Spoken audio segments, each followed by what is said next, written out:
ఇవాళ ఎవరైతే అరెస్ట్ అవుతున్నారో మీరందరూ కూడా ప్రజల్ని తీవ్ర ఇబ్బందులు పెట్టిన వాళ్ళు, కబ్జాలకు పాల్పడిన వాళ్ళు, ప్రతిపక్షం మీద అసభ్య పదజాలంతో విరుచుకుపడిన వాళ్ళు, అకారణంగా అటువంటి వ్యక్తుల్ని చట్టపరంగా శిక్షించాల్సిన అవసరం వచ్చినప్పుడు, బాధితులు ఎవరైతే ఉన్నారో వాళ్ళు కేసులు పెట్టినప్పుడు ఏ ప్రభుత్వం అయినా ఆ బాధితుల పక్షాన్ని నిలబడి ఇటువంటి చర్యలకు పాల్పడిన వాళ్ళని శిక్షించాలి.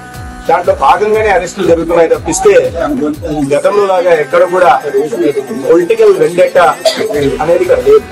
మీరు ఏ పేర్లు చూడండి, అయినా వీళ్ళందరూ జాతి నాయకుల, స్వతంత్ర సమర యోధుల, లేదా ప్రజల్లో ఏమన్నా మంచి చేసి పేరు గడించిన వాళ్ళ కాదు. ఎందుకయ్యా మీ మీద అరెస్టులు అంటే? ఈ రోజు నిన్న అరెస్ట్ అయిన వ్యక్తి పేరు కూడా చూడండి, ఎటువంటి పదజాలం వాడేవాడు ఆయన, వినడానికి కూడా ఇబ్బందిగా ఉండేది.